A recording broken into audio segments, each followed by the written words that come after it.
7 anos depois que ele regressou de Padã Arã, 27 no total, né? 7 anos ele tinha ficado lá em... 20 anos ele voltou, ficou em Siquém. 7 anos depois ele vai para Betel, total de 27 anos.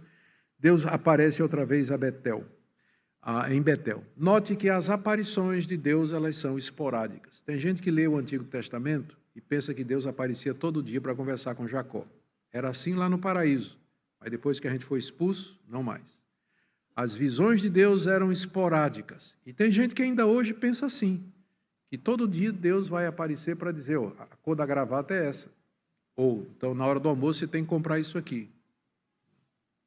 Até no Antigo Testamento, essas aparições, elas eram esporádicas e elas eram intencionais e eram sérias. Elas tinham um objetivo relacionado com a história da redenção. Deus, então, aparece aqui, mais uma vez a Jacó, quando ele está estabelecido já em Betel, tinha feito o culto prometido e tinha se organizado lá. E Deus lhe diz 3 coisas. Primeiro, muda o nome de Jacó. Na verdade, não é mudar, é confirmar, porque a mudança já tinha acontecido no Val de Jaboque. Mas do Val de Jaboque até aqui, Jacó tinha ido para Siquém, tinha acontecido todo esse episódio com os filhos dele, a vida de Jacó não andou bem. Mas agora é momento de renovação. E Deus renova o que havia dito. Seu nome não é mais Jacó, que significa enganador, mas seu nome será Israel, aquele que luta com Deus, apropriado para lembrar a Jacó que ele não tivesse medo dos cananeus aonde ele estava habitando. Você é aquele que lutou com Deus e venceu lá no Val de Jaboque. Seu nome não é mais Jacó, enganador. Esqueça a sua vida antiga. Você agora é aquele príncipe que luta com Deus e prevalece. Segunda coisa que Deus lhe disse, no verso 11. Eu sou Deus Todo-Poderoso, El Shaddai. É a segunda ou terceira vez que Deus se apresenta com esse nome. E toda vez que ele faz isso, é porque ele tem uma promessa grandiosa a fazer, ou então ele quer dar uma base de confiança para aquilo que ele vai dizer, e o que ele quer dizer é o segundo: seja fecundo e se multiplique, que é a mesma coisa que ele disse a Adão e Eva lá no paraíso. Sejam fecundos, multiplique-se e enche a terra. E agora ele afina, ele afunila essa promessa para o povo da aliança. E ele é o El Shaddai, Todo-Poderoso, que poderia fazer que isso acontecesse. Multiplique-se. Terceira promessa: uma nação e multidão de nações sairão de você. Você vai ser próspero, Jacó. Você vai ter uma descendência muito numerosa. Quarta promessa: reis procederão de você. Reis procederão de você. Deus já tinha prometido isso a Abraão, que da descendência dele viriam reis.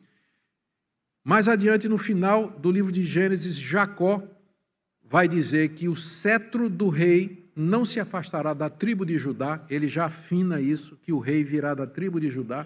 Mais adiante, Deus vai aparecer a Davi da tribo de Judá e vai dizer: o rei de Israel será da tua descendência. E finalmente, no Novo Testamento, Jesus Cristo, filho de Davi, filho de Judá, filho de Jacó, é o cumpridor dessas promessas. Mas aqui você tem o protótipo da promessa de um rei que haveria de vir e haveria de reinar sobre o mundo todo. Reis procederão de ti.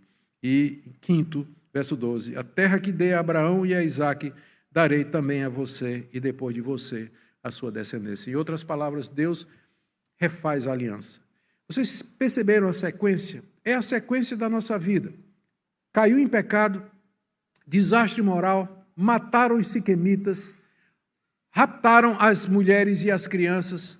Jacó tinha perdido a liderança do seu povo. Deus veio ao encontro, chamou para a renovação. Jacó tirou todos os deuses falsos do meio do seu povo, lavaram as roupas, se purificaram, se levantaram de onde estava. Deus mandou terror sobre os inimigos, vieram a Betel, ofereceram sacrifícios, símbolo de perdão de pecados, propiciação àqueles animais cujo sangue foi derramado, significava o perdão de Deus pelos pecados, e agora Deus renova a aliança com Jacó. O nome, a sucessão, nações e rei, e finalmente a terra, que eram os elementos daquela chamada que Deus fez a Abraão, lá em Gênesis capítulo 12. Agora, Jacó é o portador das promessas. A linhagem santa agora continua através de Jacó. Gente, o que é que nós podemos aprender com tudo isso? O que é que Moisés queria ensinar aos seus leitores, os israelitas, que estavam prestes a atravessar o Jordão e entrar na Terra Prometida? Porque quem escreveu essa história foi Moisés. E ele escreveu quando ele estava às margens, durante os 40 anos no deserto, e às margens do Rio Jordão, antes do povo atravessar para, sob a liderança de Josué, conquistar a terra. O que é que Moisés queria ensinar? Que eles eram o povo da aliança, que eles eram os descendentes numerosos de Jacó, conforme a promessa, que eles haveriam de herdar a terra, conforme El Shaddai havia dito, e que eles, portanto, não temessem.